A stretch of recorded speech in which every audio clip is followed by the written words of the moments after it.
Hey friends, happy Wednesday. It is your friend Lisa Mason Ziegler, and do I have to even say how beautiful it is here today? The fact that I'm standing outside at 12:30 here on the farm is an indication that we are having weather conditions conducive of like April around here, and it is really a refreshing change after last week's high 90s and just scorcher. It was just really, really hot. Anyway, and as you can see, Bobo is cutting flowers behind me. You can see my beautiful 50-foot long tunnel. And so today is what's called Ask a Flower Farmer. And so if you would like to ask me any question related to flower farming, from business to starting seeds to cool flowers to even farm dogs, whatever you got, bring it on. I'll do my best to answer it. But you need to post your question in the little bubble with the question mark at the bottom of your screen. That way I don't miss your question by having to go through all the names and comments. So we're moving into a really exciting time. For me, it's the most exciting time of the year, cool flower season. So if you are not thinking about that yet, this is your wake-up call. So what is that all about? My book, Cool Flowers, talks about the concept, and I didn't make it up, y'all. Our grandmas used to do this, and explains all of that.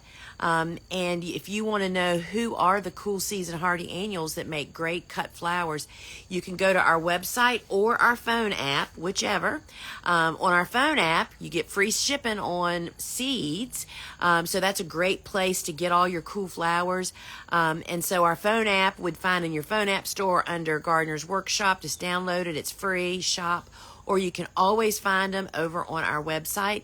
But you can go see all the cool season hardy annuals. We even tell you what zone they're winter hardy to that we're aware of.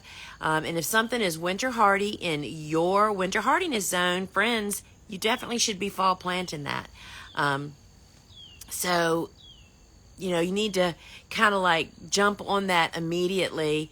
And because fall planting is for spring blooms. Spring is the biggest cut flower season of the year, hands down. And what people are learning now is they need to stop dogging away at this time of the year. If it's slow for you, just cut your losses and start planting and making way for your cool flowers. So let's see, we got a bunch of questions now. Let's see what we got. Have you noticed a lull in florist sales in July during most years? So that's a really great question, Strawberry Hill. So when I first started selling, I started out selling to florists. That was how I started my business. And at first, before I was established with them, in fact, yes. Actually, July and August were actually slow sales months when my customers were only buying from me kind of as their icing on their cake. They'd buy something extra from me that they would just use. But then my goal became, as I started, my second and third year of flower farming, to realize this. It's like, wait a minute, I learned about what's called standing orders.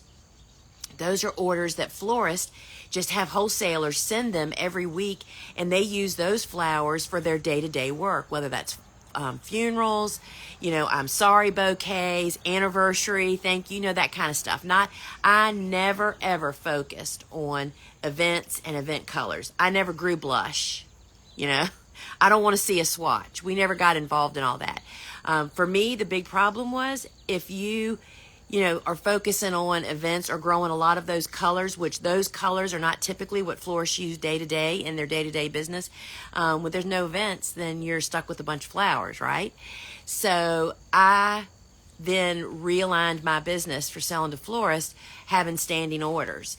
And so what that meant is they were relying on my flowers for their everyday flowers. I wanted to sell the flowers that they used every day of their business life, and that's what we focused on.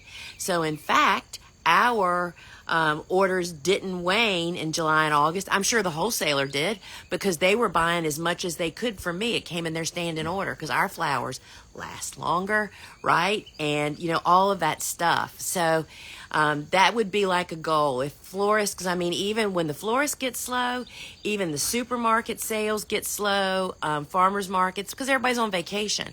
Then they come home and all they're thinking about is getting their kids to college or in school, right? So you have to kind of keep those things in mind.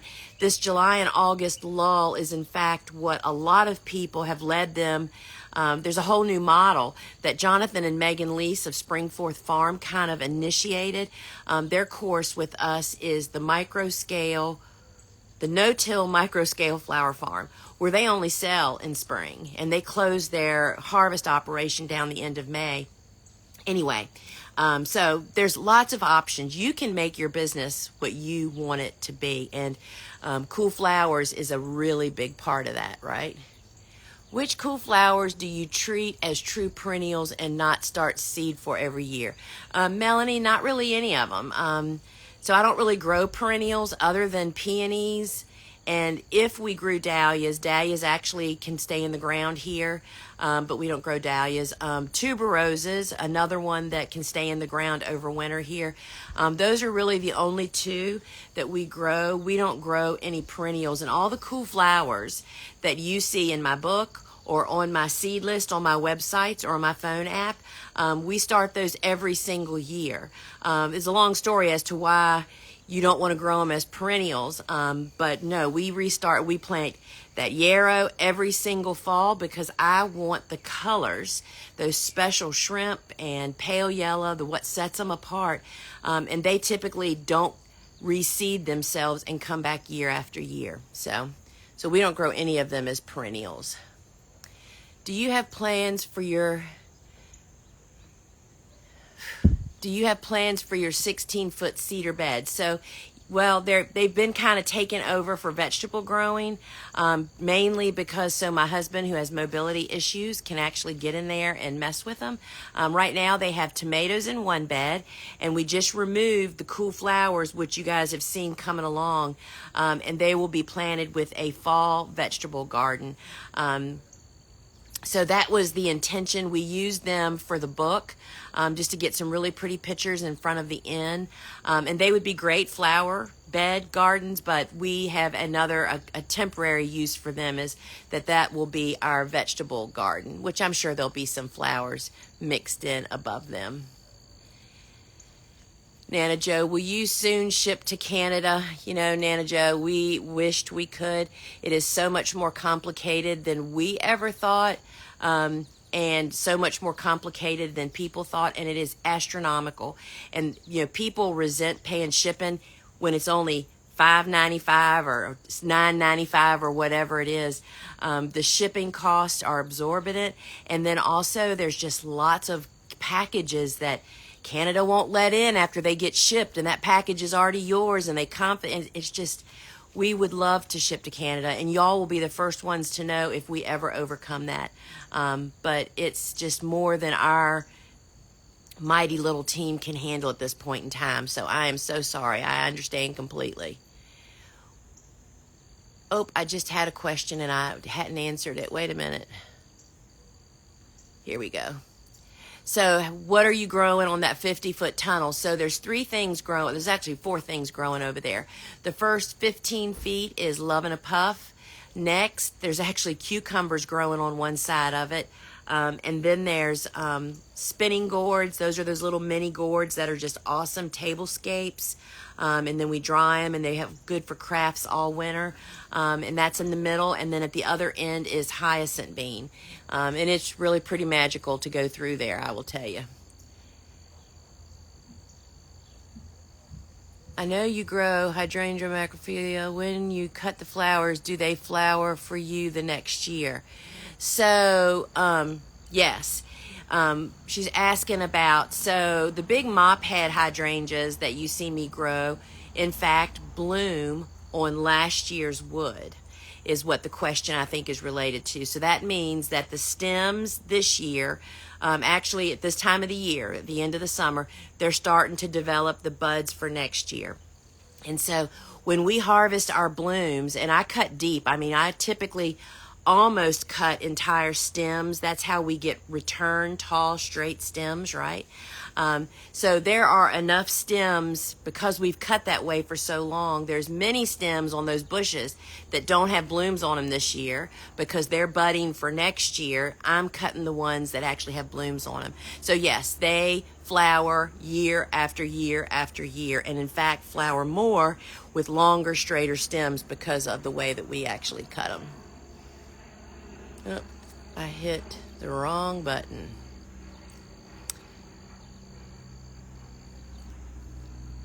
When starting snap seeds inside, what kind of light do they need just to sprout?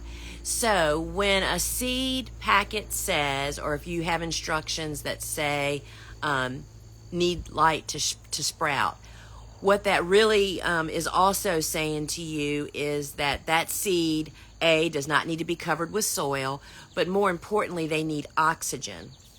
And in my research and talking to gurus and things, they feel like the oxygen component is really the catalyst that makes the seeds sprout. And the only way you can get oxygen to a seed is to sow it firmly on the surface and not cover it with soil. And what made me kind of look into all of that was we grow all of these seeds that they say needs light to germinate inside a germination chamber that's dark inside. And celosia and snaps are two of those. And they germinate beautifully in there. But it's just the fact that they're on the surface, they're getting a high level of oxygen, and that induces them to actually sprout. So to answer your question, it's room light, like whatever your home is. You don't need any grow lights or anything during the sprouting stage. And in fact, grow lights during the sprouting stage might actually overheat your blocks. They're on a seedling heat mat, right? And you don't want to put heat on top of them. Let's see. At what point do you harvest your hairy balls? So Gumpacarpus physocarpus, better lovingly known as hairy balls, we harvest them once the balls are the seed pods, and they come after the little tiny flowers develop and then develop into a seed pod. For years, and we've sold hairy balls for many, many years, supermarket favorite, number one place that we ever sold them was at supermarkets. So used to be that I was always impatient, right? And on a stem, the flowers always bloom first at the base of the stem, and then as they age, they get more and more and more. I was always so impatient. Well, a few years ago, we had so many of them, we didn't cut them all. And what we learned by letting them go a little bit longer is they bloomed further up the stem and more blooms for more balls. And I also learned that I now prefer to cut them when those balls that are on the top half of the stem, I have to wait till that happens. You might lose some of the balls at the base. Is when they're only about this big, smaller than a golf ball. They're more round and they're really chartreusey green. They aren't nearly as offensive looking, which, that's one reason we sold so many of them, right? People love the way they looked and felt. But when they're smaller like that, they just have more uses. I mean, we would be able to put them in mixed bouquets and people weren't like, oh my gosh, what is that? They were like, ooh, cool, what is that? So allowing them to develop further in the garden, and then once they start developing near the top, to get them when they are that inch ball size, they just have a lot more uses at that point in time. Do you grow eucalyptus? If so, is it a perennial in your zone? So that's a great question, Glory Flower Farm. It is not supposed to be winter hardy here. I'm in southeastern Virginia. I literally am on the line between 7B, which is what we were for the first 15 years I farmed, and now we're also 8A. We're literally, it depends on which way the wind is blowing, it seems.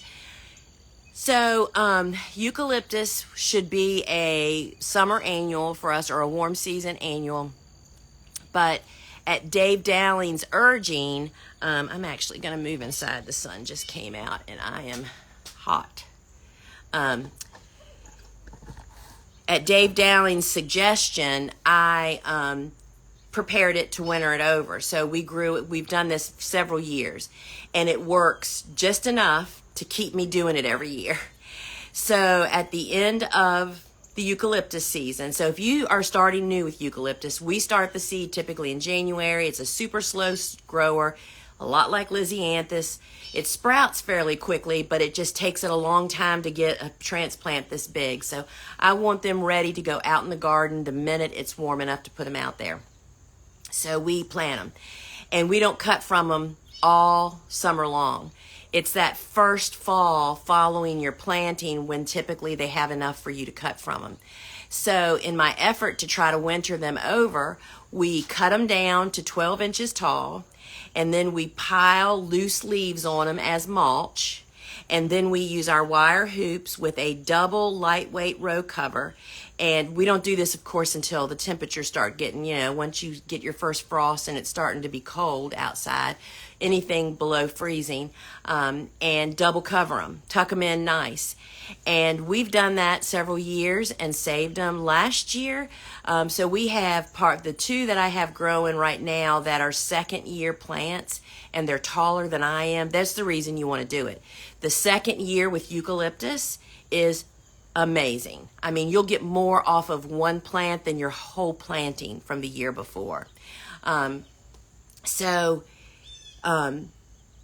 cut them down, cover them, and those eucalyptus plants went through that, we get them every year now, but that polar blast that came in December of 2022, where, we were down to 11 degrees for several days, and I thought for sure that they were whacked, not true. The parvula gum and the silver dollar survived like champs, and the parvula gum is taller than me. And if you join me on the show on Friday inside the app, our QVC type shopping show where I show the harvest, I'll be highlighting, I'm going to cut a bunch of that parvula gum tomorrow is why I'm saying this. And I'll be showing it. I'm getting side branches that are the size of the first year entire plants. So it's worth figuring out how to do it. Obviously, for people that have hoop houses, this is a crop that's worth wintering over inside there. But of course, I have no hoop or greenhouses. So hope that helps. So it's not, we kind of make it be a perennial here, but it isn't a natural deal. Do you or Bobo wear long sleeves in the sun? If so, do you have a recommendation for something cool and lightweight? I don't know if you can see Bobo out there, but Bobo, hold up your arms. She has on a long sleeve white shirt. What is that, just a cotton? Yeah, with a collar. Cotton, long sleeve, like an old dress shirt with a collar. And she wears that every day. And isn't that like broadcloth cotton or something? Has a little stretch in it. Yeah. So, and it breathes, and yeah. So, yes, I don't. She does, and I have the wrinkles on my arms to prove it. So it's a good idea. And you see she has a hat on too. Lisianthus. Soil blocking lisianthus. If you start them in the 3/4 inch block, can they stay in them till transplant, or do they need to be bumped up? So funny you should ask that. So I typically buy plugs. I started for a couple, my first few years and years ago, I started them, knew I could do it, but it was a very painful process because it just takes so long. Then I started ordering plugs for years. Then when we started offering the seeds again, I knew I needed to start them just to be able to answer this question you're asking me. So last year we started them in the 3/4 inch block, and literally they stayed in the 3/4 inch block until they got planted in the garden. And so, because they're slow growers, 12 to 16 weeks to get a plant this big. So they really don't need the excess soil. And I just find it easier to regulate moisture when they're in the smaller block than the bigger one. So we did not bump them up. What stage do you harvest bunny tails grass once their tail has developed, before it has little seed or after it sheds those little things? So here is the lowdown on bunny tails. So bunny tails, for anybody that doesn't know, I mean, it's literally one of the top selling seeds that we sell. I think it's the name. You know, everybody loves that bunny tails deal, but they are the cutest little things. They get a little white, literally it looks like a bunny tail, right? So to answer your question, you can harvest it early when it's just getting fuzzy, or wait till it goes through and sheds and see what it looks like the end. I mean, the cleanest, nicest look is before it goes through that shedding process. My struggle has been getting them tall enough to make them worth growing, right? Well, guess what I've just learned? And let me get them.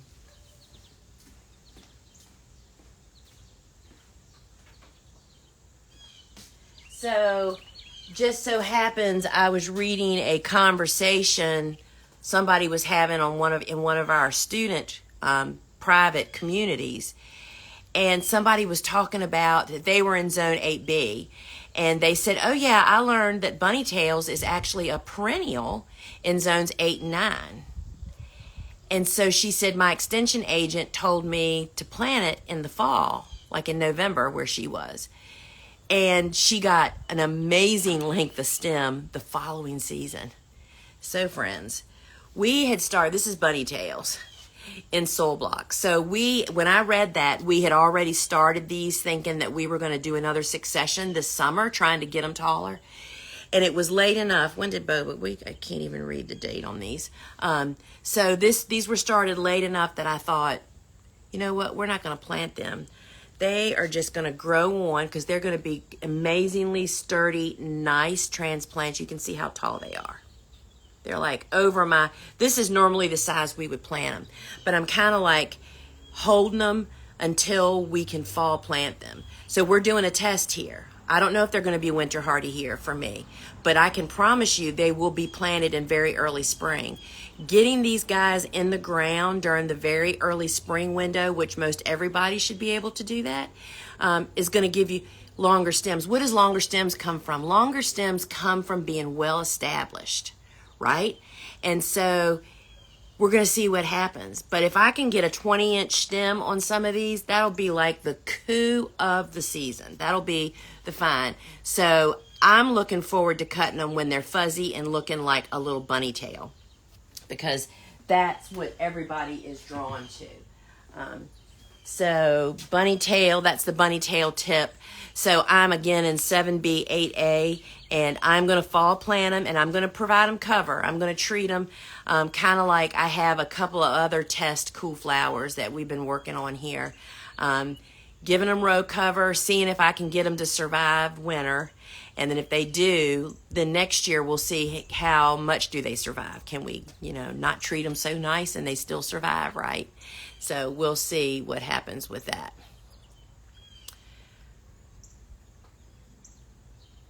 Where do you purchase lisianthus plugs? Well, from any plant broker. The one that most people like to use is Farmer Bailey Plugs.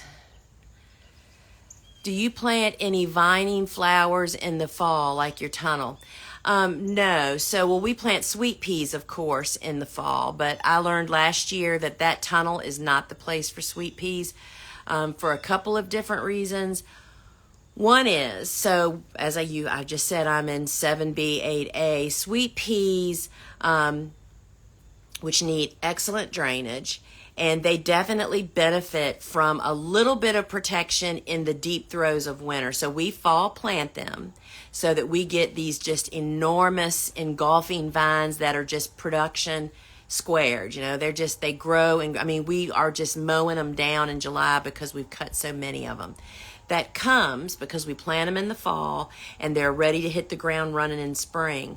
Well, we get some dicey weather during the fall, through the winter. And it's not so much that they can't take cold, because they can take some pretty low temperatures, but it's the up and down of temperatures, and then they add in some rain and snow and things. So we have always planted our sweet peas in a single row in a bed, and without any trellising at this point in time, so we can provide one layer of lightweight row cover just to protect them from the wind and just to give them that extra edge that they need. And so when I planted them on this tunnel last year, we weren't able to really give them that protection, and it was, particularly cold winter. We had that polar blast, and several of them survived, but the lion's share didn't. And I mean, it was all operator error. So that's been the only vining thing that we plant in the fall, but that's actually for a spring bloomer. But if you want fall harvest, I mean, everything that's planted on that is really coming in for the end of summer and fall. The hyacinth bean has not, it's not started blooming yet. I had to look. I haven't looked at it in a couple of days. The love and a puff, of course, is already setting seeds. And what it really looks so pretty. I think I posted today. I think there's a reel that I posted today of the love and a puff up close. So it's just that beautiful light green seed pods. Those seed pods turn golden. What do they turn? Copper colored and look really cool. I mean, I like the green better, but as fall progresses, that is what they kind of turn, and that's kind of a great one for fall. And of course, the spinning gourds, which are those little tiny gourds that are just so amazing for tablescaping and all that kind of stuff, is fall harvest, right? So we like to leave them on the vine, and you get them off right before your first frost so they can start to cure, and then we just lay them out in a single layer and let them stay in the building until we're ready to do crafts with them all winter long. So friends, couple announcements. So this Friday, I will be sharing tips on our shop and show about a deep dive on cool flowers. I mean, it's that time. You need to be getting your seeds. And so join me inside the app. If you don't already have the app, it's free. You just go to your phone app store and Google search Gardener's Workshop. It comes up, download it. It's free. And you just have a lot more options and features when you're actually in the app instead of going through social media. So join me for that. And I did a great live this morning over on the Slow Flowers Instagram handle. Deborah Prenzing and I, they are celebrating. Slow Flower Podcast is celebrating its 10th year anniversary. And so for the next 10 weeks, she's having a guest from each year of the podcast. And I was in year 2. It's when Cool Flowers was actually launched. And they've reposted the podcast, which we did, which was actually quite timeless. I listened to it again. All the information is still very useful. So anyway, Deborah and I did a great live this morning. So you'll find that over there. And I mean, she's the one that just really is helping to push the boulder uphill, y'all, about local flowers. And nobody knows. Nobody knows about that florists used to grow their flowers or buy them from all local farmers. Then International came and squished us all, and now we're coming back. Deborah and Ellen Frost flowers of Local Color Flowers, all of that is help. They're all beneficial for flower farmers. So, all right, friends, there's no more questions, and I'm going to call it a day here for going live. You're my second live today. I have meetings all afternoon, and so we're pretty excited. The book is still coming along, and I can't wait for you to actually see it. And remember, you can get on the wait lists for that over on my website or the phone app. And of course, you'll find it at any big bookseller, and some of them are pre-selling it. Wherever you buy it, it benefits me. So I appreciate that. But pre-sales and wait lists really help the publisher know how many books to publish. So we appreciate all that. All right, friends, until we meet again. Ciao.